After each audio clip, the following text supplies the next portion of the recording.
dia deket-deket terus mulai melakukan, maaf ya kalau dulu kan aku belum ngeh ya kalau itu tuh namanya zaman sekarang pelecehan ya. Iya, iya, iya. Ternyata itu sebuah pelecehan, terus aku membuktikan gitu bahwa pilihanku nggak salah.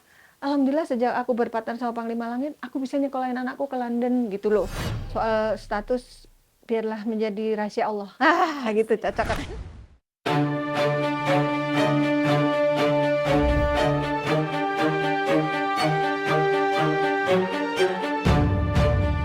Halo Mbak Ratna Listi. Halo Wak Nono. Ya ampun, seneng banget loh akhirnya kemarin habis dari Madiun ya, Dari akhirnya Madiun. hari ini bisa datang mampir ke eksklusif. Sebelum ngobrol ke sana kemari, gimana nih kondisi setelah ibu nggak ada? Jadi kemarin baru saja pulang dari Madiun, ada pengajian 40 harinya Umi atau ibuku. Aku biasa panggilnya Umi. Jadi sekarang di Madiun itu hanya tinggal ayahku. Alhamdulillah yang aku datang terakhir yang 40 hari ini sudah ada semangat lagi gitu ayahku. Oh. Tapi waktu pas Umi meninggal sampai 7 hari kan aku di sana tuh. Dikit-dikit ingat Umi nangis lagi ayahku, ya maklum lah ya namanya juga ditinggal oleh belahan jiwanya. Ntar ada yang datang bela sungkawa cerita nangis lagi gitu. Ya aku berusaha untuk bagaimana menghibur ayahku ya. Jadi kemarin aku ajak piknik juga, aku ajak kuliner gitu. Sudah lumayan semangat lagi gitu. Ya. Ini jadi sekarang sudah bagi tugas ya, Sudah bagi untuk tugas. sama-sama menjaga ayah sendiri gitu. Tapi kalau boleh tahu Mbak Ratna, seorang Mbak Ratna kehilangan ibu itu pasti menjadi momen yang semua orang nggak pengen ya, tapi memang itu yang harus terjadi. Gimana nih Mbak ketika mendapat kabar bahwa ibu nggak ada? Ya. Jadi Umi ini sudah mengalami atau menderita diabetes sudah lama. Jadi sejak aku sekolah sudah ada diabetes. Tapi alhamdulillah dirawat sehingga masih bisa bertahan gitu. Sempat mau diamputasi kakinya waktu itu, jarinya. Tapi alhamdulillah lewat gitu karena ketemu pengobatan alternatif yang bisa menyelamatkan tanpa harus diamputasi. Tapi mungkin memang sudah takdirnya, jadi pas terakhir sebelum masuk rumah sakit itu sempat jatuh, tapi jatuhnya nggak kepleset.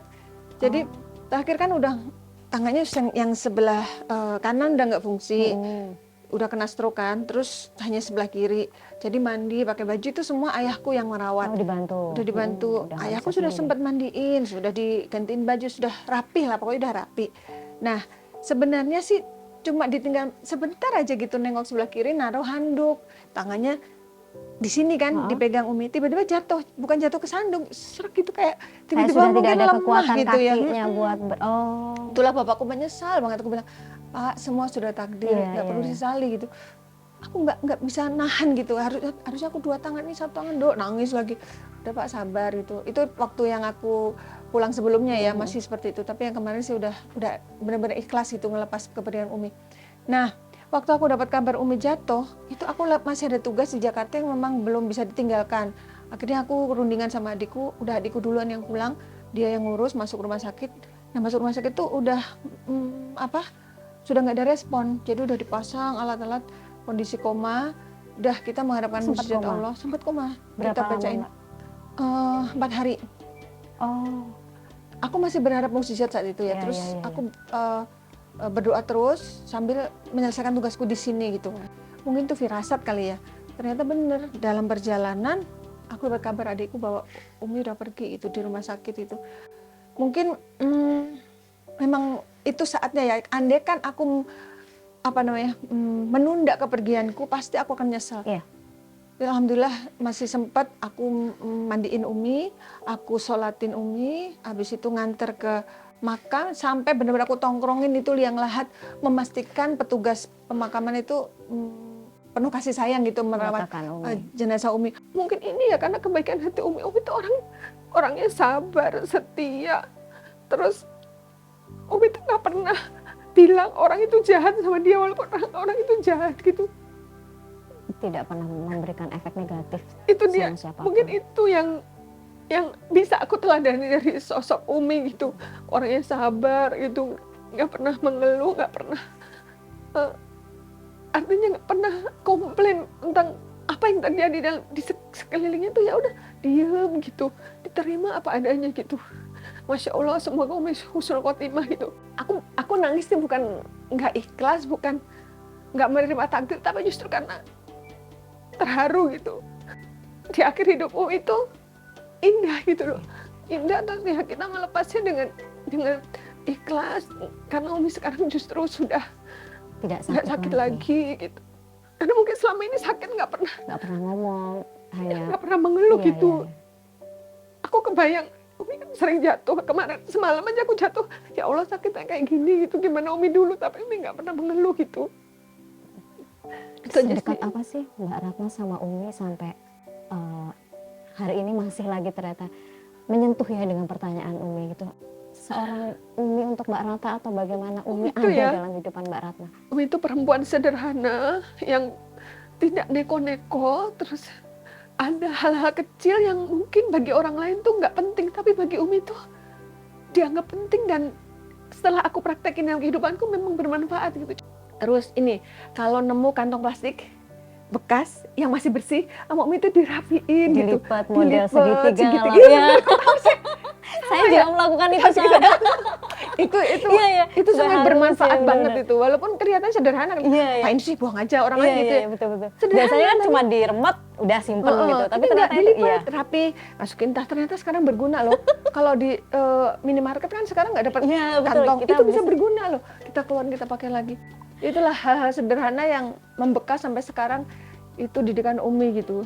Tapi Mbak Ratna juga suka untuk hal itu lebih kepada pola asuh yang kemudian diturunkan ya. Iya, Tapi betul. secara personal pendekatan seorang Ratna pernah curhatkah sama Umi masalah apa, atau dalam proses ketika Mbak Ratna dewasa, ketika awal karir atau masalah apapun, sedekat apa sih Ratna Listi dengan Umi? Ya, Umi itu tempat curhat dari aku SD, SMP, SMA. Bukan hanya aku yang curhat, tapi teman-temanku. Terakhir Mbak Ratna sempat cerita atau curhat apa ke Umi sebelum akhirnya Umi pergi?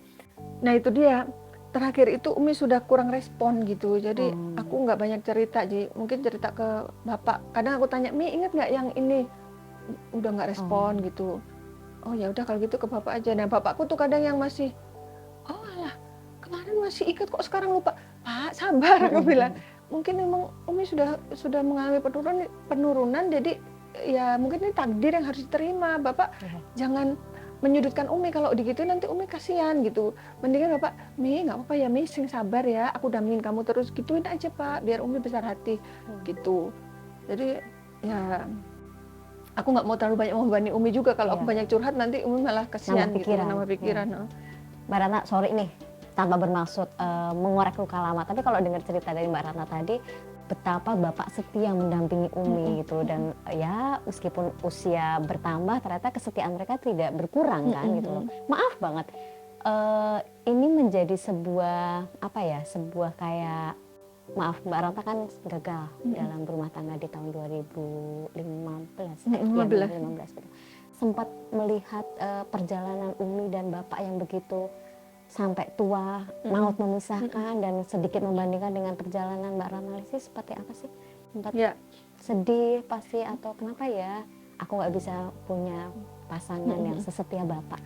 Kalau soal takdir hidup, aku nggak pernah bisa menolak, dan aku tidak pernah menyesali gitu, bahwa perjalanan hidupku hingga detik ini itu sudah digariskan oleh Allah Subhanahu Wa Taala. Jadi aku nggak pernah menyesali kenapa aku dulu nggak bisa memberikan rumah tangga yang utuh untuk anak-anakku. Dulu awal-awal mungkin iya aku menyesal gitu, tapi kan perjalanan hidup tidak bisa kita yang membuat skenario, itu kan semua skenario Allah. Bahwa orang tuaku alhamdulillah sampai maut memisahkan, aku nggak sampai, ya mungkin ini udah takdir Allah gitu, aku nggak menyesali gitu. Tapi yang aku pelajari adalah hal-hal kebaikan yang memang diteladankan oleh orang tuaku. Contoh kayak ibuku kan tentang kesetiaan, kesabaran. Kalau bapakku tentang bagaimana harus hidup tuh harus gemi itu hemat gitu, nggak boleh boros. Itu didikan ayahku.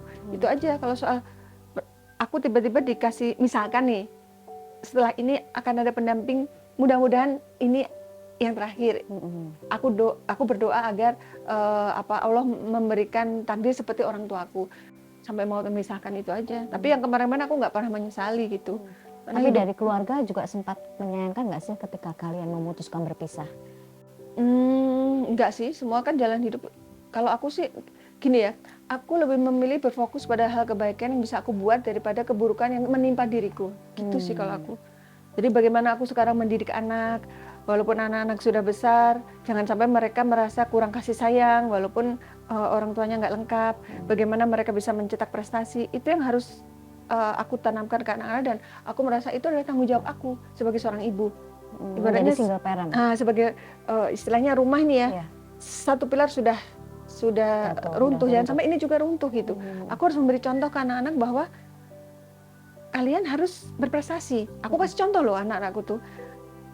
Lihat tuh, bukan berarti anak yang orang tuanya broken home jadi anak rusak, jadi anak gagal, jadi anak jalanan, itu hanya ada di film gitu. Tapi anak yang orang tuanya pisah, banyak juga kok yang berprestasi. Aku kasih contoh, lihat Aurel Hermansyah, lihat Viral. Mereka juga orang tuanya berpisah, tapi mereka bisa berprestasi gitu. Aku kasih gambaran seperti itu. Terus contoh kayak kasih sayang, kerukunan antara kakak dan adik, itu tetap harus dijaga sampai kapanpun juga. Tapi itu nggak bisa ditanamkan mendadak gitu. Ketika sudah besar, kalian harus support, harus dari kecil prosesnya. Nah, banyak yang terharu ketika suatu saat Ricky yang di London datang mendadak ngasih surprise adiknya peluk nggak selesai nangis, dan nggak ada satu kata pun ada, mereka pelukan terus gitu. Itu orang-orang pada sampai viral itu karena emang itu bukan aneh ya, jadi lucu gitu, karena kejadian yang udah gede biasanya kan saling cuek nih kakak adik, tapi ternyata ini malah kayak bestie, kayak ketemu pacar justru kan. Kasih sayang, kerukunan itu harus tetap dijaga walaupun sampai mereka suatu saat nanti sudah saling menikah. Aku sih harapanku sih mereka akan tetap rukun terus gitu. Mbak, kalau tadi kasih sayang juga harus tetap dijaga sampai kapanpun gitu loh. Mereka mungkin antar kakak beradik bisa atau dari Mbak Ratna sebagai single parent juga bisa memberikan itu sepenuhnya untuk mereka. Maaf, bagaimana memenuhi kasih sayang dari mantan suami atau dari bapaknya yang mungkin tidak dekat kan akhirnya dengan enggak, mereka? maksudnya gini, aku juga mendidik anakku untuk tidak berfokus pada keburukan yang dialami, tapi fokus pada kebaikan yang bisa dia buat dan kebaikan yang sudah diterima. Lebih ke rasa syukur aja gitu. Jadi walaupun mungkin sudah tidak ada komunikasi dengan ayahnya, aku tidak membuat mereka komplain dong atau kalian kan punya hak, nggak begitu. Udah biarin aja, nggak apa-apa, jangan fokus ke sana gitu. Kalian fokus prestasi, insya Allah mami bisa memenuhi kebutuhan kalian. Gitu aja udah. Jadi kita energinya selalu positif gitu. Tidak memberikan pengaruh apapun ya dengan kejadian-kejadian masa lalu. Jadi kalau misalkan mereka melihat sendiri kejadian, malahan aku yang udah dimaafin aja gitu. Ya, pokoknya jangan ada inilah. Ini kan semua takdir ya. Jangan ada komplain. Kalau komplain kan seolah-olah tidak menerima takdir dengan baik gitu, dengan ikhlas gitu. Oke Mbak, kalau bicara masa lalu, jujur nih, aku tuh dulu ngelihat seorang Ratnalis itu nyanyi sama acara bedah rumah kan. Iya betul. Nah, itu awal mula akhirnya Mbak Ratna terjun ke dunia hiburan itu gimana? Terus sekarang kan enggak nih gitu loh, enggak terlalu seaktif ketika itulah gitu. Awalnya kenapa sih memilih dunia entertain sebagai dunia hiburan, sebagai tempat mencari pundi-pundi rupiah lah? Jadi memang aku dari kecil itu suka nyanyi, sering nyanyi di depan TV, depan kaca. Udah gitu aku nyanyi teriak-teriak lagi mandi, terus tetanggaku ada yang dengar. Ngasih tahu ke orang tua aku, kenapa nggak dimasukin ke sekolah vokal gitu, itu suaranya bagus katanya. Oh gitu ya, ada ya sekolah vokal? Ada. Akhirnya bapakku masukin aku ke sekolah vokal, namanya Bina Vokalia. Nah dari situlah aku mulai menyadari bahwa oh aku nih punya bakat, ini bakat ini tuh bisa dikembangkan jadi profesi yang baik.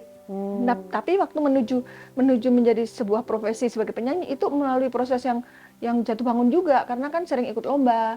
Ya, Mbak Ratna mungkin boleh diminum dulu sebelum ngobrolnya semakin panjang, semakin seru ya kalau membahas kembali semua kenangan-kenangan perjalanan ya. Iya. Aku minum ya. Oh silakan Mbak, silakan. Ayo minum semuanya. Bismillah. Saya juga perlu minum nih. Terima kasih. Yang namanya dunia hiburan ya Mbak ya gitu loh, kan nggak serta-merta kita gampang mendapatkan itu, diapresiasi itu. Dari Mbak Ratna tuh punya peristiwa atau kejadian yang mungkin kalau menyenangkan pasti banyak, tapi yang mungkin tidak menyenangkan, kurang membuat Mbak Ratna nyaman atau mungkin membuat trauma, pernah nggak sih ngalamin kayak gitu? Sebenarnya banyak ya kejadian-kejadian di awal aku meniti karir di Jakarta. Mm-mm. Karena kan aku ke Jakarta kan nggak ada saudara, nggak ada keluarga, nggak ada teman, bener-bener merantau tuh Sendiri? sendiri gitu, nggak ada siapa-siapa. Itu usia berapa Mbak? Usia lulus kuliah berapa ya? Sekitar 21 ya? 21, 21 iya. lah lulus. Aku kuliah dulu di Brawijaya, lulus baru ke Jakarta. Dan aku berbekal doa restu orang tua dan sedikit tabungan gitu. Jadi pengen mengadu nasib, pengen rekaman sih awalnya gitu kan. Nah, waktu ke Jakarta barulah itu banyak tantangan gitu, banyak tantangan, banyak perang batin yang tadinya aku udah semangat nyampe sini, loh kok kayak gini ya gitu. Nggak sesuai ekspektasi ya? Nggak sesuai gitu. Tapi memang aku sudah dikasih warning sih waktu aku mohon doa restu ke orang tuaku. Tapi di sana tuh banyak cerita katanya dikerjain produser, dikerjain sutradara gitu. Bismillah, mohon doanya saja Bapak dan Umi, insya Allah aku selamat sampai sana. Andaikan nanti sampai Jakarta ternyata memang aku nggak cocok di sana, aku akan pulang lagi. Toh aku punya ijazah kan, ijazah sarjana waktu itu. Akhirnya orang tuaku merestui.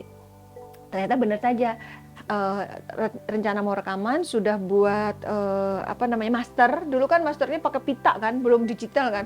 Udah pakai pita, kok nggak dirilis albumku. Terus aku ada tawaran casting, aku ikut casting. Ada tawaran pemotretan, aku ikut pemotretan. Terus nah waktu itu aku sempat kejadian aku ada tawaran untuk jadi cover sebuah majalah. Terus covernya itu harus seksi gitu kan. Aku pikir aku kan harus profesional, aku kan model gitu. Jadi kalau di foto seksi asalkan sesuai dengan tema ya nggak apa-apa gitu. Nah waktu itu si fotografernya itu mensyaratkan datang sendiri ya gitu. Aku pikir untuk sesi foto itu. Oh, oke. Soalnya mungkin ini tantangan kali, kalau di Jakarta semua harus mandiri. Oke, aku siap gitu. Nah pas aku datang sendiri, si fotografer itu pura-pura ngebetulin bajuku kayak gitulah. Bajuku terus udah gitu kok dia deket-deket terus mulai melakukan, maaf ya kalau dulu kan aku belum ngeh ya kalau itu tuh namanya zaman sekarang pelecehan ya.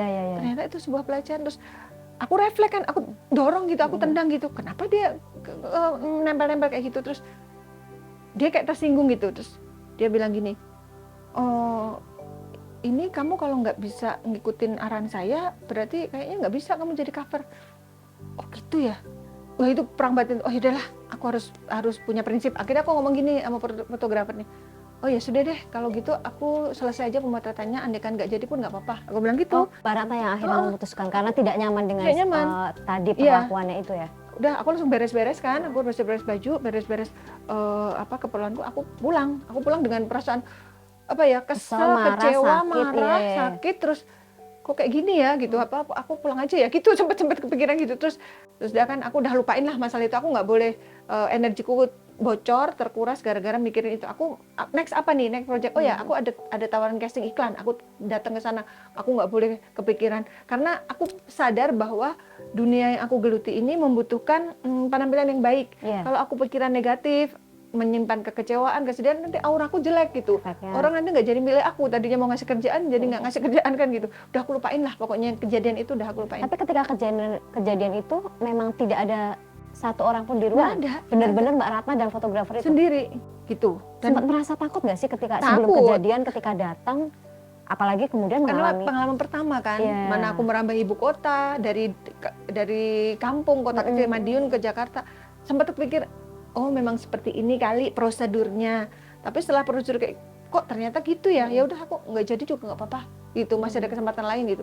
Kayak ada yang bisikin dari ayo tinggalkan tempat ini, kamu masih ada kesempatan lain gitu, kayak ada bisikin gitu. Jadi aku kayak menyemangati diri sendiri gitu. Nah udah nih aku lupain. Ternyata dimunculin juga jadi cover setelah 2 bulan lewat. Kok jadi, berarti sebenarnya itu hanya trik dia supaya aku memanfaatkan situasi. Jadi aku merasa Allah menyelamatkan aku gitu di saat itu gitu. Andai kan aku waktu itu misalkan nurutin maunya dia karena gara-gara pengen terorbit gitu. Betapa nyasalnya aku gitu loh. Ternyata melawan pun bisa menjadi sesuatu bisa kan. Yang penting kita punya prinsip gitu. Gitu. Kan dia sudah punya filenya yang foto-foto yang sebelumnya kan. Akhirnya ternyata dapat juga jadi cover itu. Nah, itu kejadian yang aku bilang cukup traumatik, tapi aku berusaha untuk menetralisir sendiri. Kejadian kedua, pernah aku diteror oleh seorang dibilang talent scouter mungkin ya, Mm-mm. yang menemukan bakat, Oh, iya, yang pengen mengorbitkan. Iya, iya. Ternyata awalnya aku berpikir orang ini kan udah seusia ayahku ya. Wah, alhamdulillah aku punya ayah angkat di Jakarta gitu. Saking polosnya. Ternyata dia punya niat yang tidak baik gitu. Ketika aku menolak dia sesuatu yang ajakan yang tidak baik, dia bilang mengancam aku gitu. Aku mau buat kamu nggak betah di Jakarta. Katanya gitu. Ajakan seperti apa sih, Mbak? Ya, ajakan mesum lah gitu. Intinya gitulah Oke, gitu. oke, oke. Aku kan nggak mau gitu. Terus dia bilang aku tidak mau itu menodai perjalananku sendiri Iya, gitu. iya, iya. Jadi aku menerima itu teror. Zaman dulu ada itu yang kecil di pager. Nah, pager. Itu langsung deg gitu. Deg-degan karena di situ aku akan datengin kamu. Bahkan aku pernah dikontrak sama awal karir dulu dikontrak sama Mas Anang Hermansyah tuh pernah ngontrak aku. Udah mau dikontrak, si orang ini datengin Mas Anang katanya. Jangan kontrak Ratna Listi karena dia masih ada urusan sama saya belum beres. Karena dia cukup punya power sih orang ini. Alhamdulillah Mas Anang punya prinsip juga. Maaf, aku nggak ada urusan doa itu. Aku tetap kontrak Ratna Listi gitu waktu itu. Akhirnya orangnya malu sendiri harus pakai cara lain. Datengin ke Madiun ke orang tuaku. Pokoknya dia benar-benar teror gitu. Karena oh ya cepat aku deket sama cowok nih yang mau PDKT. Cowok itu diteror. Akhirnya dia nggak jadi deketin aku. Karena dia merasa aku deket kamu malah nggak nyaman gitu. Jadi benar orang ini pengen menguasai aku gitu. Dan kalau aku nggak bisa didapetin oleh dia, aku juga nggak boleh ada cowok yang deket dia. Padahal dia punya keluarga loh, gitu. Berarti hanya bukan sekedar ancaman untuk mematikan karir, tapi juga menghalangi orang-orang cowok-cowok lain untuk mendekat kan? Iya. Gitu. Sampai kos-kosanku mau dibakar sama orang ini, saking dia Obsesi nggak tahu ya, dengan terobsesi sama aku, iya, tergila-gila sama aku nggak tahu lah. Pokoknya aku akhirnya pindah kos-kosan yang ada ibu kosnya. Dari situ dia agak segen kan. Terus tapi dia tetap nongkrongin. Aku ngeliat dari lantai 2 kan kosan. Aduh, ada mobil orang itu. Aku di kamar aku kunci. Pokoknya kalau sampai dia masuk kamarku, dia gedor aku mau telepon polisi. Sampai gitu. Siapa sih, Mbak? Alah, nggak usah diomongin lah. Itu kan udah kejadian lama banget gitu. Terus Tapi orang yang punya pengaruh di dunia hiburan juga. Iya. Umi pernah dampingin aku kan karena aku butuh support mental gitu. Malahan Umi down. Udahlah Nduk, pulang aja Nduk, malah gitu. Ya. Tapi sudah sukses di TV, host, presenter, acting, nyanyi terutama. Semua dicoba. Iya. Kok sekarang bisa dibilang beralih profesi nih jadi sebutlah ahli supranatural. Betul, gitu. ya. Kenapa sih, Mbak? Aku menemukan dunia baru yang sebenarnya sudah aku incar dari lama gitu. Jadi lama dalam artian sejak aku tertarik pada dunia spiritual sudah lama, sejak kuliah. Oh, okay. Aku dulu ikut pelatihan Satria Nusantara. Pelatihan yang bagaimana supaya kita itu sehat tanpa harus minum obat. Kan dengan cara meditasi, dengan cara jurus, dengan cara hipnoterapi, itu aku ikutin semua tuh. Pokoknya kalau ada pelatihan yang sifatnya metafisika aku ikut. Jadi aku punya banyak sertifikat. Jadi lulusan hipnoterapi, kundalini, inti reiki, prana sakti, aku ikutin semua gitu. Oh, berarti memang tertarik untuk hal pengobatan. Berarti bukan ujuk-ujuk menjadi supranatural ya. Oke. Tertarik dan aku alhamdulillah saat itu sudah bisa mengaplikasikan untuk diri sendiri. Jadi kayak mengasah mata batin, kayak feeling ini orang baik apa enggak, itu mulai bisa. Terus bukan untuk melihat makhluk halus ya. Kadang-kadang orang sensitif indigo fokusnya ke makhluk halus, bukan begitu. Gitu. Bagaimana kita mengolah rasa supaya kita bisa memanage gitu dalam hati kita ini supaya tetap seimbang gitu. Antara kalau sedih ya jangan terlalu berlebihan, senang jangan terlalu senang, tetap harus seimbang dan tetap harus bersyukur gitu. Nah, tapi untuk hal pengobatan aku belum puas gitu ketemu sama guru yang mengajarkan jalur pengobatan yang sesuai dengan ajaran agama, tapi efeknya instan gitu. Sampai akhirnya ketemu Panglima Langit itu. Pengobatan Panglima ini kayaknya bagus gitu, sejalan dengan agama, dan efeknya tuh langsung dirasakan saat itu juga. Nah, aku lihat karena dia bagus, aku nanya dong, aku bisa nggak belajar pengobatan kayak kamu? Terus dia ngomong gini, wah, pengobatan aku nih nggak sembarangan katanya. Nggak bisa kalau untuk popularitas. Mungkin karena dia pikir aku artis ya, untuk gimmick atau lah ini kan bukan aku tuh niat memang pengen belajar pengobatan. Aku ceritain bahwa 15 tahun tuh aku nyari guru, tapi kayaknya belum ada yang klik gitu. Nah, kayaknya kamu cocok nih jadi guruku kalau boleh jadi muridmu. Tapi aku selama ini nggak pernah punya murid gitu. Dan nggak bisa untuk popularitas ataupun untuk kepentingan yang bukan bener-bener pengen nolong orang. Ya udahlah, kamu pantau lah hatiku bagaimana gitu. Walaupun aku artis, memang aku tuh tertarik gitu. Ya akhirnya dipenuhin bahwa oke, kamu boleh menghafal doa-doa yang aku pakai untuk pengobatan, tapi benar-benar harus disatukan ke badan kamu, disikirkan terus setiap malam gitu. Nah pas proses itu banyak ujiannya juga tuh. Aku sakit, badanku panas terus sudah gitu, sesak napas. Jadi kayak napas tuh nggak bisa tarik sepanjang itu, cuman pendek-pendek gitu. Ya. Nah sempat dimusuhin oleh teman-temanku artis. Iya. Dijauhin, dianggap nyari penyakit, dianggap jadi halu, dianggap jadi maaf ya, dukun nggak jelas. Bener. Itu juga bagian dari ujian kan. Aku googling, searching dong. Ujian Ratnalis itu ternyata ketika memilih pengobatan alternatif nggak dari. Iya, banyak yang bilang gini, udah bagus jadi artis, ngapain sih cari penyakit gitu. Ini kan risikonya besar gitu. Bahkan ada artis yang tadinya deket sama aku menjauh gitu, karena dia pikir merasa Ratnalis itu jadi aneh. Ngapain sih? Jadi aneh gitu. Terus ngapain sih jadi dukun? Ini kan bukan dukun, tapi kan aku butuh waktu untuk membuktikan gitu bahwa jalanku ini yang aku pilih ini nggak salah gitu. Termasuk orang tuaku. Orang tua sampai saat ini? Enggak, sekarang alhamdulillah udah enggak. Awal-awal aku berpartner kan aku udah 5 tahun buka klinik sama Panglima. Tahun pertama itu aku benar-benar dibuang. Seolah-olah ya maaf aku bukan menuduh orang untuk membuang, tapi kayak nggak mau mengakui aku gitu loh. Karena bagi mereka aku ini nggak mau maksudnya rasa dieman gitu loh. Ngapain sih kayak gitu. Udah orang udah bagus-bagus jadi artis kok ngapain gitu, belajar kayak gitu udah gitu. Ini kan resiko sebenarnya lebih ke rasa sayang, kekhawatiran yang karena anaknya nggak gampang loh ngobatin orang. Salah-salah kamu bantu orang tapi kamu yang tumbang. Aku membuktikan gitu bahwa pilihanku nggak salah. Alhamdulillah sejak aku berpartner sama Panglima Langit, aku bisa nyekolahin anakku ke London gitu loh. Terus aku bisa membawa semua timku pergi ke Tanah Suci. Itu sempat gitu, kita 14 orang kita pergi ke Tanah Suci untuk menjalankan ibadah umroh. Kalau nggak melalui mata langit, kita mungkin nggak akan sampai di titik ini gitu. Terus aku makin dekat ke orang tua, walaupun orang tuaku saat itu mungkin masih belum bisa menerima ya karena aku memilih jalan ini. Tapi aku malah mendekat itu. Karena sudah secara tidak sadar ada energi positif yang sudah Mbak Ratna terapkan ke diri sendiri kan, jadi efeknya terus-terusan memberi ke orang lain. Ya, gitu loh. Dan mungkin juga karena pengaruh Panglima ya, Panglima tuh sering ngingetin aku, kamu kok lama nggak pulang gitu. Lah nggak apa-apa, orang tua aku memahami kok kalau aku nggak pulang. Selama ini lebaran, pulanglah kamu, tengok orang tuamu. Terus pulang ke rumah, adikku juga kembali akhirnya baik lagi sama aku. Tadinya kan udah bener-bener yang tadinya adikku setiap hari ke rumahku, saat aku berpartner sama Panglima sama sekali nggak pernah nginjek rumahku. Sekarang alhamdulillah udah baik lagi.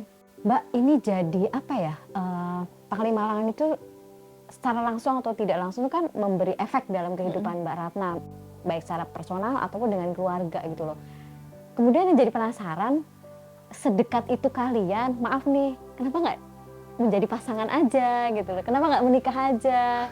Ini pertanyaan netizen nih kayak gini.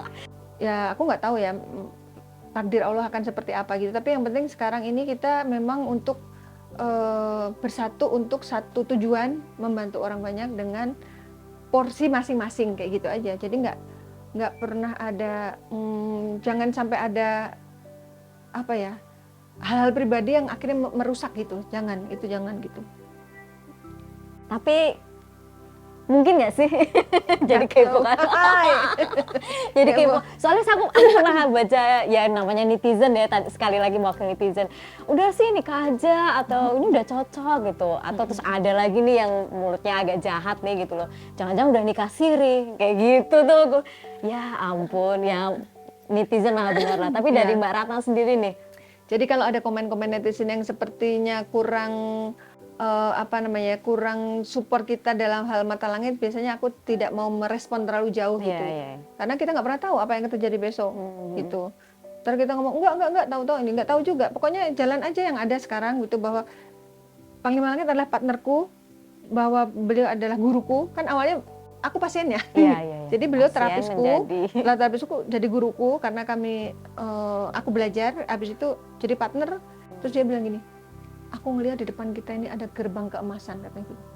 Dalam hati aku, omong apa sih? Ternyata sekarang gombalan gitu ya.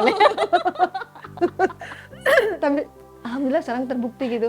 Artinya kami membangun sebuah kepercayaan masyarakat tentang pengobatan kami, bahwa pengobatan kami itu tidak ada settingan, tidak ada rekayasa, bahwa apa yang kami tampilkan di YouTube ya itulah kenyataannya gitu.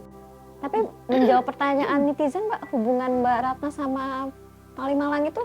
Ya aku bilang kalau Panglima itu guru saya, partner saya, udah. Kan Tidak kenyataannya begitu. Mbak, kalau Panglima dekat sama anak-anak dengan orang tua juga, keluarga besar, menjadi seperti keluarga baru lah gitu. Kedekatan Mbak Ratna dengan keluarganya Panglima juga sama kah? Mungkin tidak terlalu tidak terlalu seperti Panglima ke aku, karena kan orang tua Panglima kan di Aceh, jauh. Tapi ketika di Jakarta kita ketemu, adik-adiknya kalau di Jakarta juga diajak ketemu. Tapi bukan dengan aku aja ya, dengan tim. Iya, dengan semua. Dengan tim, karena kan orang tua Panglima diajak ke markas Mata Langit kan ketemunya bukan hanya dengan aku, dengan tim, terus dengan Ismi itu disukai orang tua loh. Orang tua aku suka, orang tua Panglima juga suka sama Ismi gitu. Orangnya bisa gitu, maksudnya mengambil hati orang tua tuh dia bisa gitu. Itu, dan artinya mereka memberi restu atas tim kita gitu. Gitu. Aku kira memberi restu atas Tim kita. Mbak Ratna dan Panglima Langit. Ya kan kita nggak tahu ya kan, seperti tadi kita nggak bisa menolak takdir. Unos ternyata habis dari sini. Tetap Gitu. saya penasarannya netizen sih. Jadi tim kami itu udah kayak keluarga baru. Jadi bukan keluarga Ratna Lisi saja, sekarang keluarga Mata Langit, termasuk aku bawa dalam doa. Jadi setiap berdoa tuh yang aku doakan bukan hanya keluarga aku tapi keluarga Mata Langit, biar kita semua saling berkasih sayang, saling kompak. Karena kan kalau sudah membentuk sebuah tim yang kompak itu sulit, tapi mempertahankan kekompakan itu jauh lebih sulit. Berat, ya. Apalagi kita banyak gangguan kan, orang-orang yang nggak suka sama kita, mungkin dari pasien yang dukunya marah, ngirimlah sesuatu yang ada di antara kita. Kenapa ya? Kok ini saling nyebelin satu sama lain gitu. Jadi kayak mau ribut aja gitu. Akhirnya udah bubarin. Berkali-kali lah Panglima, udah bubarin aja Mata Langit. Sabar. Ternyata bener itu gangguan dari setan gitu. Saingan yang tidak terlihat ya sebenarnya. Ya kita tuh susah juga ya menghadapi musuh yang tidak terlihat. Memang benar-benar harus pakai batin dan harus bisa mengendalikan diri, nggak boleh mengikuti gitu. Berarti fix ya, tidak ada asmara.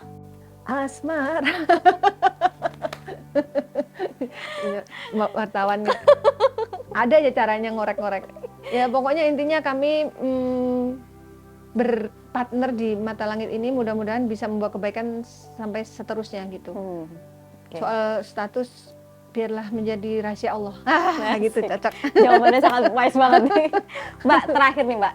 Sudah sukses di profesi yang sekarang, tapi Mbak Ratna juga nggak bisa lepas lah, seorang Ratna Listi tidak pernah bisa lepas dari profesi di masa keemasan artis ketika itu. Kalau disuruh milih, kembali ke masa menjadi artis, menjadi penyanyi, menjadi pemain sinetron, presenter, atau menjadi Ratna Listi yang sudah dijalankan sekarang, harus milih salah satu, nggak boleh dua-duanya. Mbak Ratna pilih mana? Ini ada pertanyaan yang susah dijawab sebenarnya, karena dua-duanya ini membawa peran yang besar dalam perjalanan kehidupan aku. Kalau ditanya, banyak yang nanya nih, sebenarnya profesimu ini apa sih sekarang ini? Apa pengobatan spiritual? Tapi kan yang ngobatin bukan aku, kan Panglima. Atau apa ya? Kalau aku sih nyebutnya tim Ghostbuster. Pemburu hantu. Jadi hantu di badan orang yang jahat kita tangkepin, hantu yang di rumah-rumah yang angker kita tangkepin gitu mungkin ya, tim pemburu hantu. Kalau disuruh milih agak susah ya, karena aku menjadi profesi sekarang bersama Panglima Langit, itu kan awalnya ketemunya juga di dunia entertainment, buktinya di lokasi syuting kan ketemunya. Iya kan? Susah juga mau dipisahin. Terus udah gitu, kalau aku bersikukuh nih, aku tetap pengen di dunia artis nih. Tapi kan istilahnya kita harus realistis juga. Tawaran sudah tidak seperti dulu sebelum pandemi, atau sekarang sudah banyak generasi baru yang mungkin lebih banyak waktu dan lebih banyak permintaan gitu. Ya aku harus realistis juga, walaupun permintaan tetap ada untuk segmen tertentu gitu. Ya aku akan terima setiap tawaran untuk manggung di dunia entertainment, karena aku tidak boleh melepas begitu saja. Artinya Karena itu yang mentang-mentang membesarkan sekarang namanya ya. sudah menjadi sukses, Ghostbuster yang menjadi- sukses misalkan, terus nggak mau lagi nyanyi. Enggak, aku nggak gitu. Walaupun kadang-kadang nyanyi tawarannya itu mungkin secara finansial tidak seberapa gitu dibanding dulu ya waktu masih hits. Tapi kan harus realistis juga gitu. Masih bagus aku diingat orang gitu. Aku terima sebagai rasa syukur dan sebagai bentuk tombol kangen gitu Ya, loh. tombol kangen. Ketika aku nyanyi, dilihat orang bisa ikut happy dengan aku, lihat ekspresi mereka senang, itu kebahagiaan buat aku yang mungkin tidak bisa diukur dengan uang gitu. Tapi melihat pasien yang dari sedih, Jauh, air mata iya. berubah menjadi senyum kebahagiaan, itu juga membahagiakan gitu.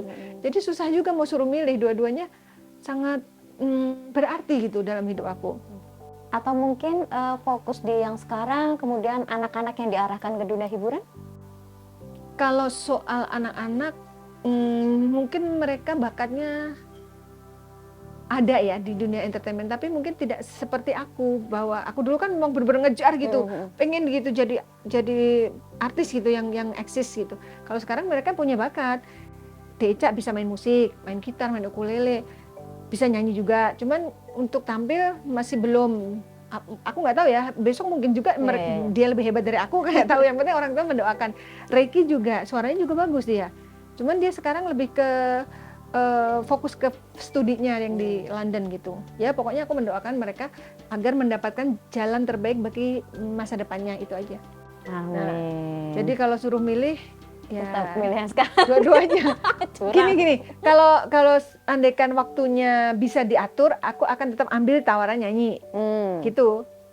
Tapi biasanya sih kalau aku izin Panglima sih diizinin sama dia, karena dia juga menyadari bahwa Profesi dunia artis itu awalnya yang memang- membesarkan aku, dan dia kenal aku kan ketika aku menjadi artis gitu, nggak bisa dilepas begitu saja.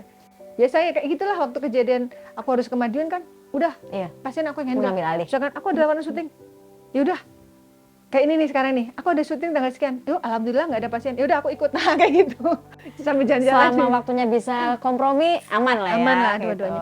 Karena awalnya aku kan bercita-cita, seandainya aku keluar dari dunia entertainment atau pensiun karena usia, karena waktu, aku sudah punya payung nih, sedia payung sebelum Iya, hujan. Nah, sekarang aku udah punya payungnya nih, tinggal nerusin aja nanti.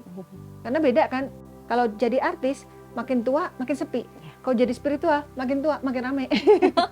Karena kan banyak jam terbang gitu loh. Iya. Karena semakin banyak ilmunya juga kan pastinya gitu. Oke deh Mbak Ratna, thank you waktunya ngobrolnya, Sama-sama. sharing-sharingnya.